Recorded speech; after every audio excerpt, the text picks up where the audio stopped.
os espíritos que trabalham no sistema divino, na coordenação dos universos. Veja bem, a Terra é um planeta pequeno em relação às grandezas que existem no espaço. Mas um acontecimento que se dá na Terra, ele repercute da mesma maneira que nós chegarmos num lago e jogar uma pequena pedrinha num canto. Nós veremos pequenas ondas que irão propagando até a outra margem, e de lá elas retornarão, ainda que quase imperceptíveis. De maneira que se nós tivermos um aquário e um peixe no aquário der uma balançada na sua barbatana ou com o rabo num determinado ponto, ele irá fazer repercutir todo o aquário. Então as coisas que acontecem no planeta Terra, elas ecoam no espaço e afetam os outros sistemas. Os acontecimentos que são previstos para um planeta, eles são coordenados com toda a comunidade do sistema solar e dos outros sistemas que estão à volta. Nós não conseguimos imaginar isso por causa das grandezas que é o espaço, mas ele funciona assim, mas não? Quem? Francisco de Assis é o grande coordenador do trabalho com Jesus Cristo, é João Evangelista. Ele trabalhou na codificação. Francisco de Assis deixou uma mensagem apenas como João Evangelista no Evangelho segundo o Espiritismo, mas ele é do Espírito da codificação. É ele que coordena no mundo ocidental todas as atividades do Cristo. Está no capítulo 21 de João, nos versículos, deixa eu ver aqui que eu anotei, de 20 a 23. Quando Simão Pedro ouve de Jesus que tipo de morte ele teria. 40 dias após a morte de Jesus, lá no Mar da Galileia, Jesus fala que Simão morreria de cabeça para baixo, crucificado. E aí, Simão estava dialogando com Jesus e João estava um pouquinho distante. Aí Simão deu uma cutucada e falou assim com Jesus: e aquele ali, quem vai ser dele? Porque tinha uma conversa que João não morreria. Porque João, dos 12 discípulos de Jesus, era o único espírito que não tinha karma com o planeta. Era um espírito que estava isento de karma com o planeta Terra, não tinha culpa com o planeta. Tinha processos pessoais, mas não tinha culpa com o planeta.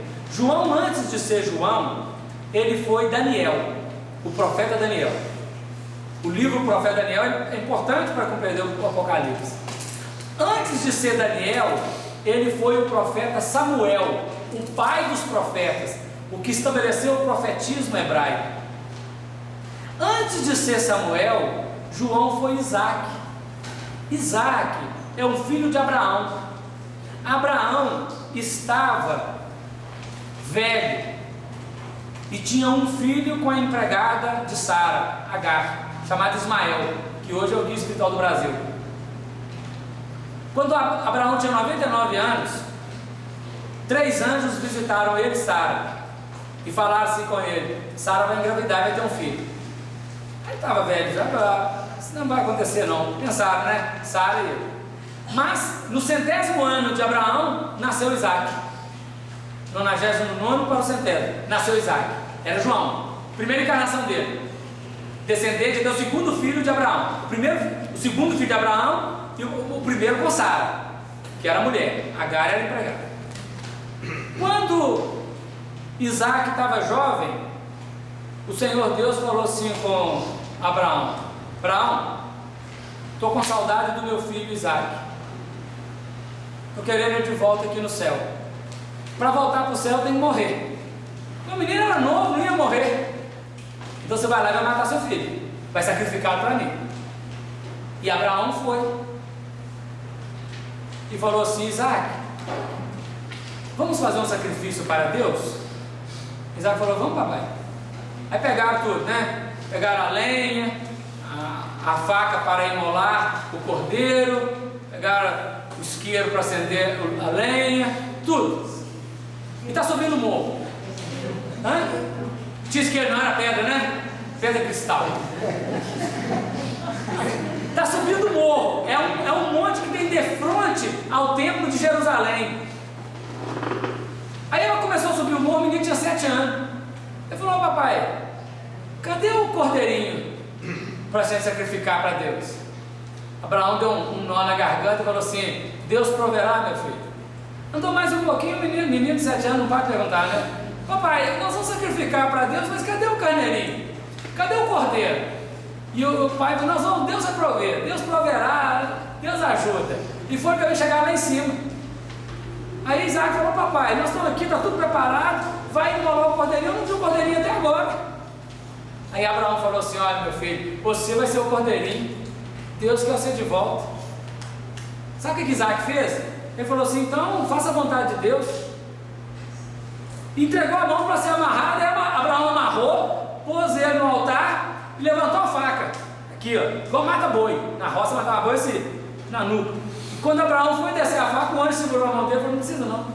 Isso era para testar a sua fé." Eu falei: "Eu não tenho filho, mas se Deus quisesse testar minha fé sem com filho, eu ia ficar sem fé."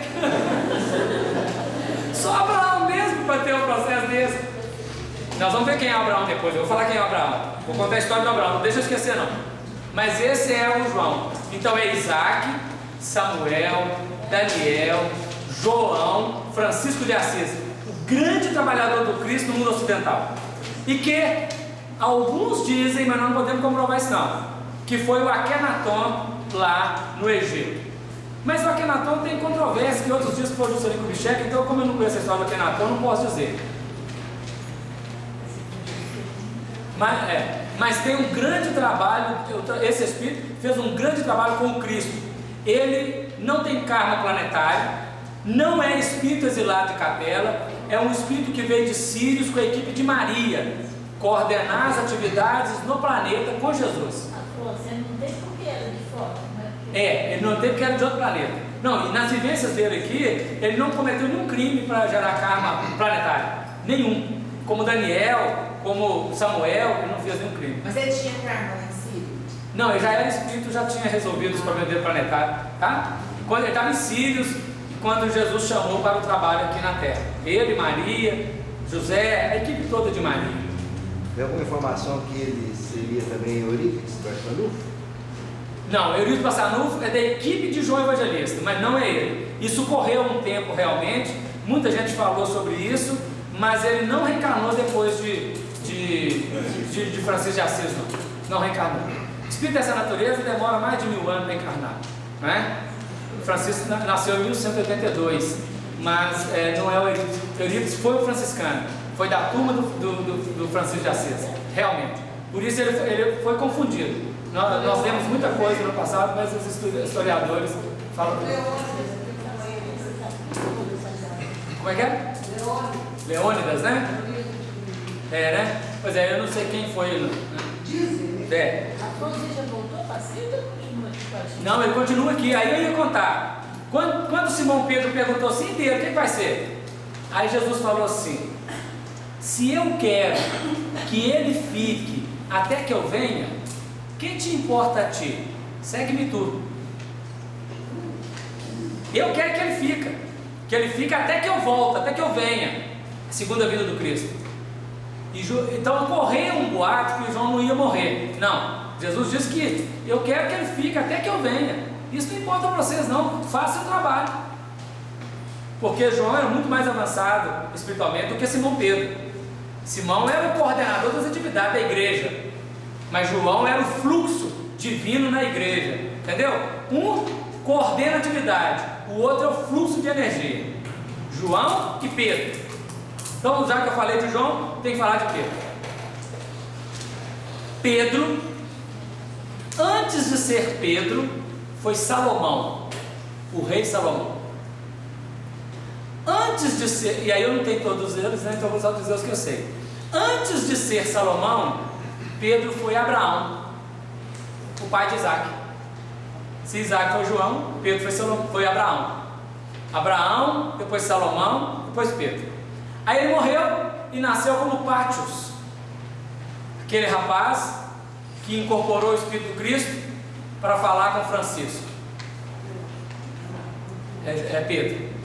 Pátios desencarnou e nasceu no século XI, XII, e teve o nome de Leão, Frei Leão, discípulo de Francisco de Assis. É o que escreveu as Memórias de Francisco de Assis. Depois ele morreu e teve outras vivências, mas nós não temos registro de qual seja. E depois nasceu na Itália mesmo, dia 18 de agosto de 1886, com o nome de Pietro Baldi, que escreveu a Grande Síntese. Por isso que Francisco de Assis era o guia espiritual do Pietro Baldi nos livros que ele escreveu. Está lá no Francisco de Assis, no livro Francisco de Assis tem essa informação.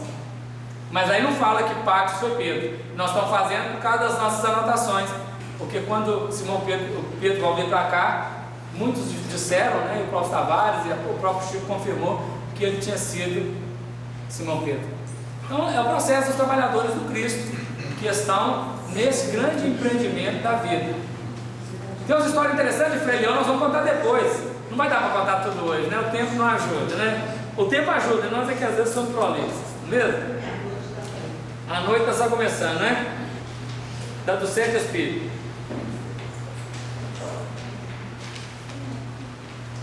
Da parte daquele que é e que era e que há de vir, e da dos sete espíritos que estão diante do seu trono. Conta uma história, o Frei Leão escreveu isso. O livro chama O Espelho da Perfeição. Alguém já leu? O livro O Espelho da Perfeição não tem mais, é ditado pela Igreja Católica, o livro de 1227, que ele escreveu logo depois da morte de Francisco de Assis.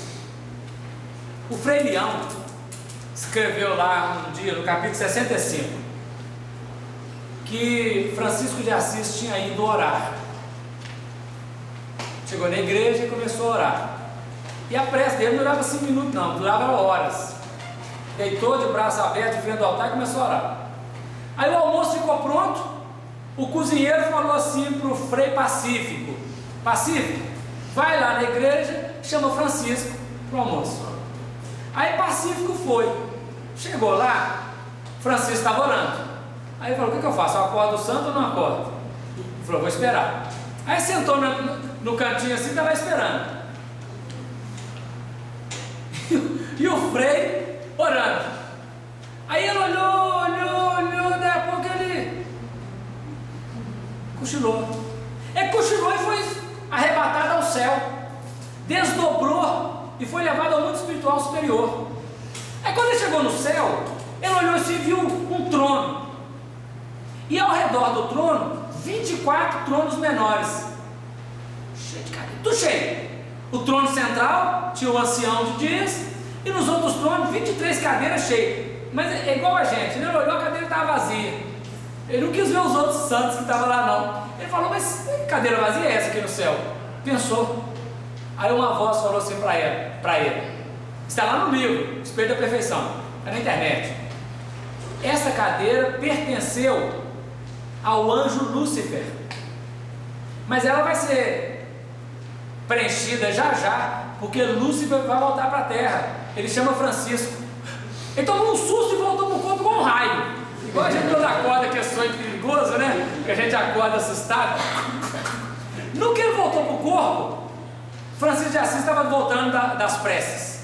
Aí Francisco levantou, olhou para ele e ele estava meio inquieto, pensando assim: Francisco é Lúcifer? Meu Deus do céu, Lúcifer é o capitão? Francisco de Assis é possível? E aí ele estava igual menino, né? Será que é mesmo, não é? Aí Francisco falou com ele: tem alguma coisa, Pacífico? Não, tá tudo bem. E aquela coisa assim na cabeça, eles foram andando. E estava aí para almoçar. E ele desinquieto. Aí por resto ele não aguentou, né? Porque era muito potente isso, gente.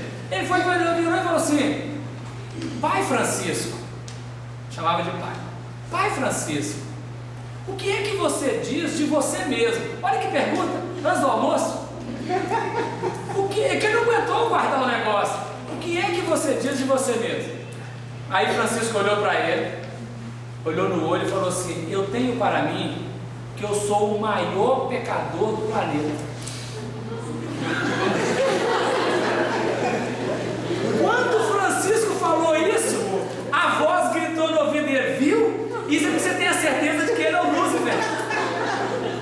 Olha que conversa, gente.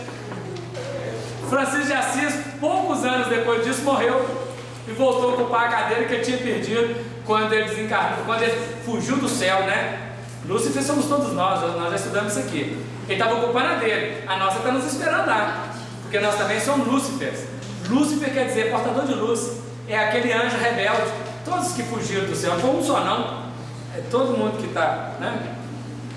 Todos. O próprio Cristo também foi um desses, né? E já voltou. Francisco voltou.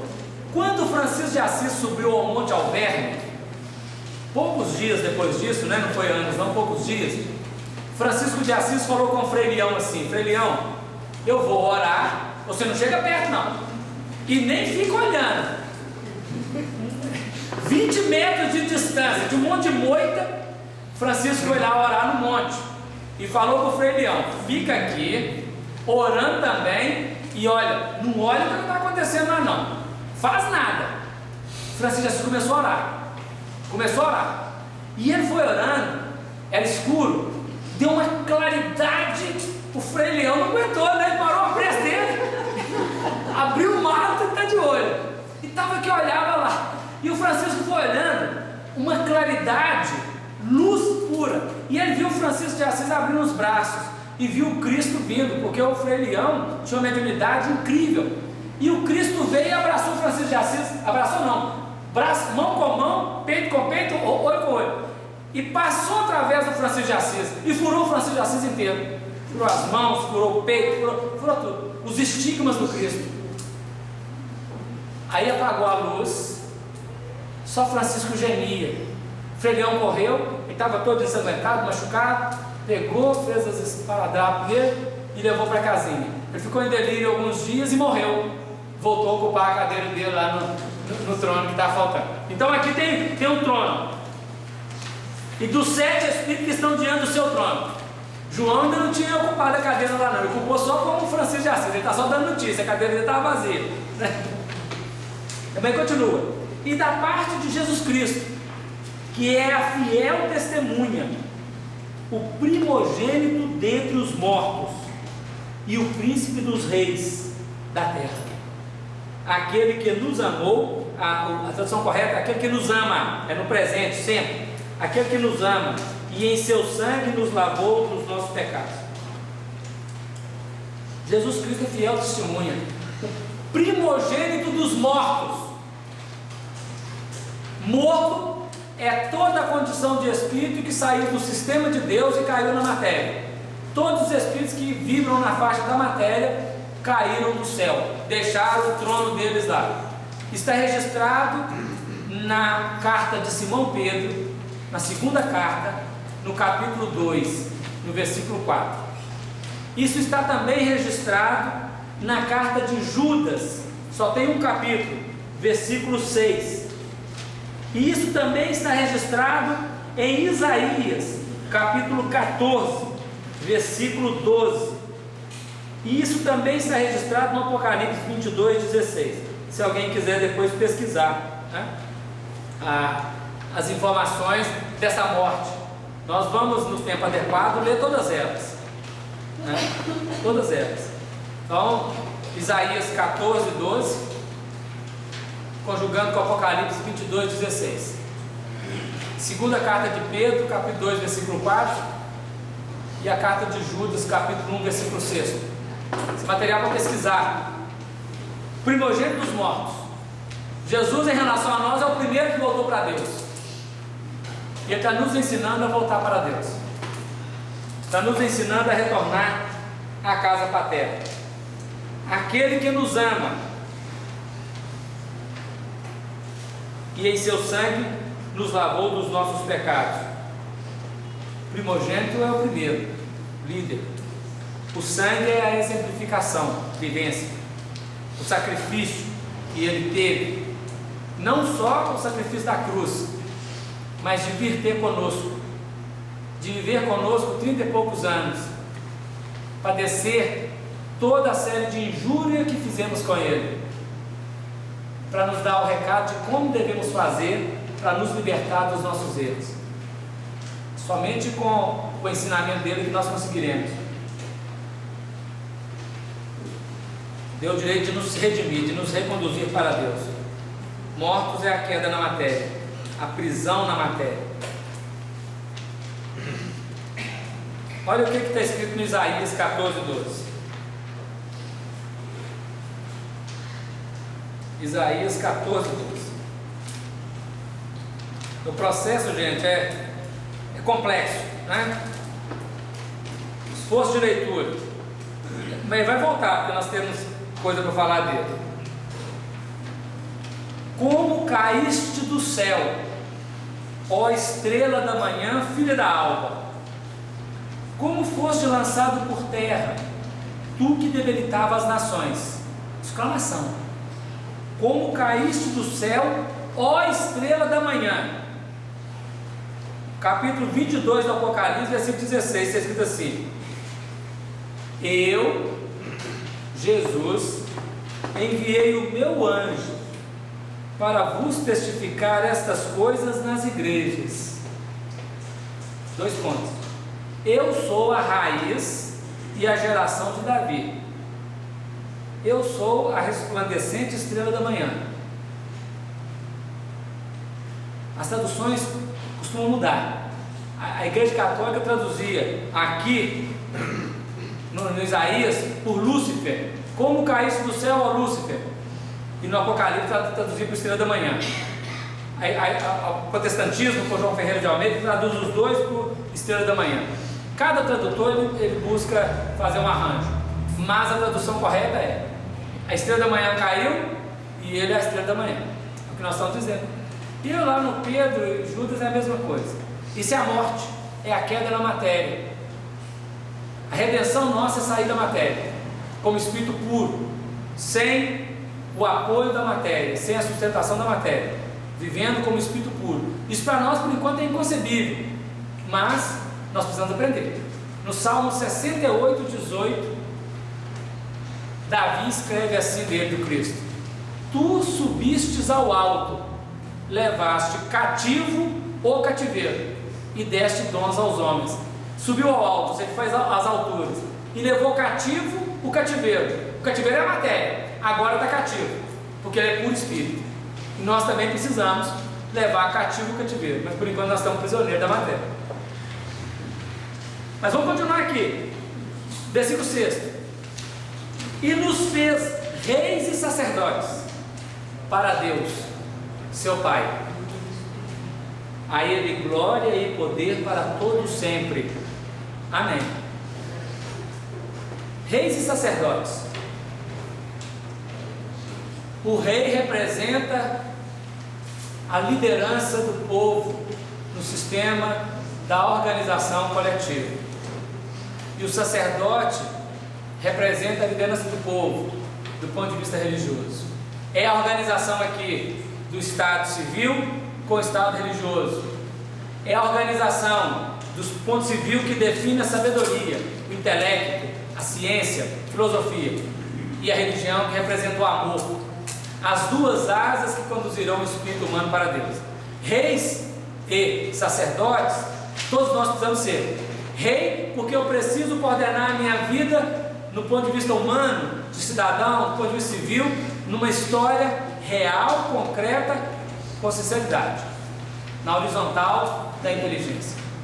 E sacerdote é aquele ponto da verticalização, do amor, do sentimento pleno, daquele equilíbrio do ângulo de 90 graus, a atingir as culminâncias da evolução. Ele, o Senhor, nos fez isso. Nós vamos chegar lá. Nós vamos ainda atingir esta expressão e dizer a Ele: glória e poder para todo sempre. A Ele. Por enquanto nós buscamos a nossa glória, porque estamos apegados à matéria. Mas chegará o tempo em que buscaremos refletir a glória de Deus. Emmanuel diz assim no livro Pensamento e Vida, capítulo 30: o amor puro na criatura é o reflexo de Deus. O amor puro é o reflexo de Deus na criatura. Ou seja, o dia que nós verdadeiramente conseguimos atingir a plenitude do amor, nós estaremos refletindo Deus, glorificando Jesus Cristo e Deus como autores da vida e nossos coordenadores.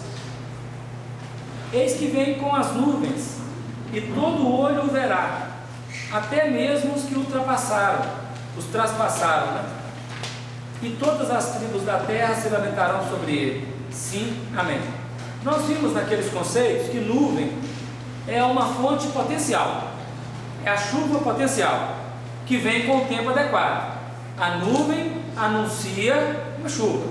Ela pode não acontecer, mas ela anuncia, ela prepara para a chegada da chuva. Então ele vem com as nuvens, ou seja, vem adequando no tempo para cada um, porque vai chover, mas não chove para todos ao mesmo tempo, não chove em todos os lugares ao mesmo tempo.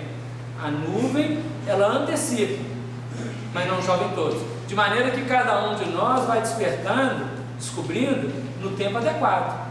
Cada um de nós irá despertando ou recebendo a chuva no tempo nosso, no tempo adequado. E aí, nós o veremos, nós reconheceremos o Cristo. Cada um de nós que tem despertado a consciência diante da grandeza da vida, cada um de nós tem podido refletir sobre há quanto tempo estávamos distante da lei de Deus. O Chico escrevia em determinados livros, os Espíritos escreviam através dele. Nós estamos com saudades de Deus, estamos com saudade de Jesus, estamos com saudade de voltar à casa paterna. Enquanto nós não reconhecemos, Jesus para nós é loucura, mas quando nós começamos a despertar a nossa consciência, Jesus passa a ser para nós luz, condutor. Quando nós abrimos mão do egoísmo e vinculamos-nos ao altruísmo, à caridade, Jesus passa a ser o grande referencial das nossas vidas, até mesmo para aqueles que tiveram a incumbência de crucificá-lo, os judeus e os romanos. Mas toda a humanidade é partícipe da crucificação do Senhor, porque pouquíssimas vozes se levantaram em favor dele. Pouquíssimas vozes disseram naqueles dias: ele é justo, não faças tal. Foram poucas, algumas mulheres, representadas, capitaneadas por Lívia Lentúria Cornélia, a esposa do senador Públio Lentúrios Cornélios. Ela é a representante. Joana de Cusa também pediu, outros, mas pouquíssimas vozes se levantaram. Hoje nós estamos começando a levantar a nossa voz para conhecer o Cristo. Os nossos olhos estão vendo, porque o Apocalipse é uma revelação. A revelação tem chegado para cada um de nós no tempo adequado. Não a revelação dos acontecimentos, mas a revelação de nós mesmos diante da grandeza de Deus. Muitas vezes nós chegamos, num determinado tempo passado, a acusar que não acreditávamos nem em Deus e nem em Jesus. Era ignorância. Hoje nós já conseguimos despertar para a grandeza de Deus, para a grandeza de Jesus Cristo. E todos nós, indistintamente, todos nós, no tempo adequado, iremos descobrir essa realidade. Claro, porque a nuvem traz a chuva, e a chuva é aquela água que pode destruir, como pode fazer enfrutecer. Depende de como que a água cai. Se ela vier como tragédia, é lei de causa e efeito, correção. Se ela vier como aquela chuva miúda que faz germinar o broto, ela é a lei do progresso, a consequência da ação nobre. Então nós aqui escolhemos que tipo de chuva vai cair na nossa cabeça. A nuvem é o anúncio, mas a tipo de chuva é por nossa conta, é de acordo com o terreno e com a necessidade do terreno. Todas as tribos da terra se lamentarão sobre ele. O lamento aqui é a tristeza, e esse lamento será para aqueles que não conseguirem ficar no planeta após a grande transição que estamos passando. O livro Transição Planetária do médium Divaldo Franco, o espírito Manuel Filomeno de Miranda, tem considerado para nós como que espíritos de outros planetas estão vindo para a Terra para ajudar o progresso, junto com aqueles que pertencem à Terra que estão reencarnando. E quantos que já não têm mais de condição de nascer na Terra estão sendo levados para outros mundos, que vão lá naqueles mundos sofrer a perda de um paraíso. É o processo. Eu sou o alfa e o ômega. O alfa é a primeira letra do alfabeto grego. O ômega é o último. O princípio e o fim. Diz o Senhor que é, e que era e que há de vir, Todo-Poderoso. É uma síntese. O alfa e o ômega. Entre o princípio e o fim está um todo. Princípio e o fim. O fim já representa o início de um novo plano. No grandes ciclos da vida, não tem um fim objetivo, tem final de ciclo, final de etapa. Nós terminamos uma etapa e começamos outra. Final de semana anuncia outra semana chegando. Final do ano anuncia um outro ano chegando.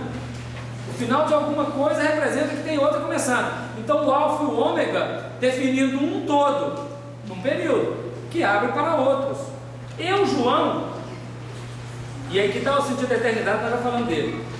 Eu, João, que também sou vosso irmão e companheiro na aflição e no reino e paciência de Jesus Cristo, estava na ilha de Patmos, por causa da palavra de Deus e pelo testemunho de Jesus Cristo. João se coloca como igual a nós, companheiro na aflição de Jesus Cristo, na paciência, no reino, na compreensão, porque todos os espíritos que despertam a consciência na grandeza da vida, todos entendem a fraternidade. Ninguém é mais do que alguém. Somos todos função no grande organismo da vida. E não tem mais importante se o gari é mais importante do que o presidente. Não. Se o faxineiro da empresa é mais importante que o presidente da empresa. Não. Os dois têm funções específicas. Cada um está conforme a sua capacidade. Mas se o lixeiro não vier, o gari não passar, nós sentiremos as consequências. Se o presidente não estiver presente, nós também sentiremos as consequências. De maneira que no organismo divino, o pé não é mais importante que a mão, nem o ouvido mais importante do que o nariz, nem a cabeça mais importante do que o tronco, nem a perna mais importante do que o ombro. Cada órgão executa uma função. Então ele é companheiro. Ele, João, tem uma esfera de atuação. Nós também temos uma esfera de atuação. A grandeza dele é pelo processo evolutivo. A grandeza nossa é por ainda não ter atingido o processo evolutivo. Só em nosso corpo biológico nós coordenamos 100 trilhões de células. Sabendo que a célula é um aglomerado de muitas moléculas. E sabendo que a molécula é um aglomerado de muitos átomos. Cada átomo é um filho de Deus. Questão 540 do Livro dos Espíritos. Cada átomo é um filho de Deus, é um arcanjo potencial. Então nós administramos 100 trilhões de células no corpo físico. É um universo, só que está comprimido. Se nós distendermos, fazemos um universo. Foi o que Jesus fez, construindo planetas para viver lá aqueles que outrora no passado foram no corpo dele, do corpo perispiritual. Por isso nós somos do corpo do Cristo. Futuramente nós iremos, quando chegar no nível evolutivo de Cristo, construir planetas para esses que habitam o nosso corpo, perispírito e corpo físico. E vamos fazer planeta para eles. Muitos. São muitos. Vamos preparar. Vamos aprender com ele, não vamos fazer a mesma coisa. Essa é a evolução. Nós estamos crescendo, evoluindo para aprender a coordenar sistemas, planetas. Emmanuel fala assim no livro Caminho da Luz, capítulo 1, da comunidade dos espíritos puros que coordenam o nosso sistema solar. No Apocalipse são 7. A comunidade. Jesus Cristo é um dos membros. Ele tem atividade com a Terra. Mas todos os outros planetas têm seus coordenadores. Eles fazem uma comunidade, um colegiado. Reúnem vez por outra para traçar as diretrizes do desenvolvimento naqueles planetas. O que acontece na Terra afeta Júpiter. O que acontece em Marte afeta Saturno. Todos os planetas estão vinculados. E que afeta também os outros sistemas, naturalmente. Nós é porque olhamos de baixo, então o universo é muito grande. Mas para quem está do alto, quem já leu o livro Ressurreição e Vida de Ivone Pereira, tem um capítulo lá que vai tratar dos planetas. O espírito Leon Tolstói vai tratar dos planetas. Maravilhoso o capítulo. Aliás, o livro Ressurreição e Vida é um primor de livro, que é um espírito, um escritor desencarnado, que já era muito bom na escrita, encarnado, e que desencarnado ele destravou todas as travas que podia ter. A grandeza inestimável. Oi? Nós temos vários que vocês se no universo. Então, quando a gente não precisa de pouco, a gente tem uma responsabilidade de que a gente mata, né? Certamente, ué. No álcool, na vida, na carne.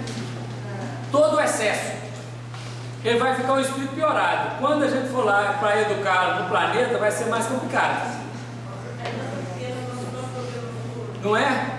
Então aqueles que pregaram o prego na mão de Jesus, eu acho que eles na época participavam do estômago, recebiam muito ácido.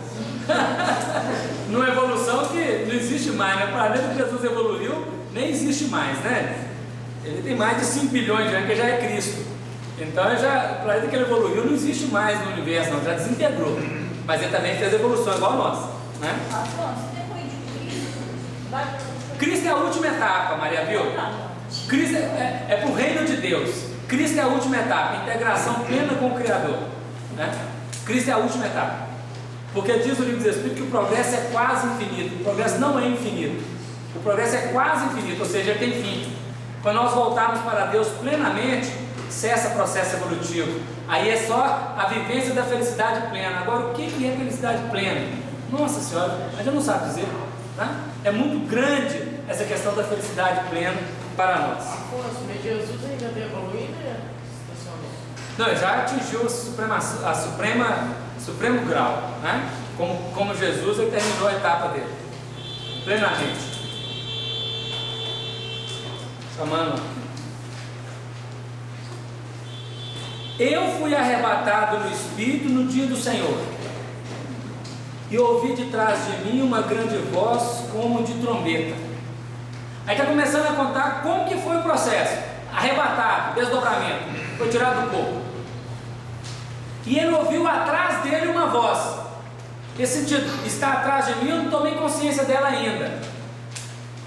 Uma voz como de trombeta, no dia do Senhor, no 7º dia. O dia do Senhor é o sábado, no sentido simbólico, é o 7º, etapa concluída, na época do descanso. Foi arrebatado, está fora do corpo. E ele ouviu uma voz, como voz de trombeta. A trombeta era um instrumento de anúncio aos acontecimentos entre o povo judeu. Ele sempre usava a trombeta, que dizia: eu sou o alfa e o ômega, o princípio e derradeiro. Lá atrás ele tinha dito assim, o princípio e o fim. Agora aqui é o princípio e derradeiro, o alfa e o ômega. Diretriz: e o que vês escreve num livro e envia-o às 7 igrejas que estão na Ásia. Vai dar o nome das igrejas que nós vamos discutir em maio do ano que vem, se Deus permitir. Tudo vai, absolutamente, se Deus quiser.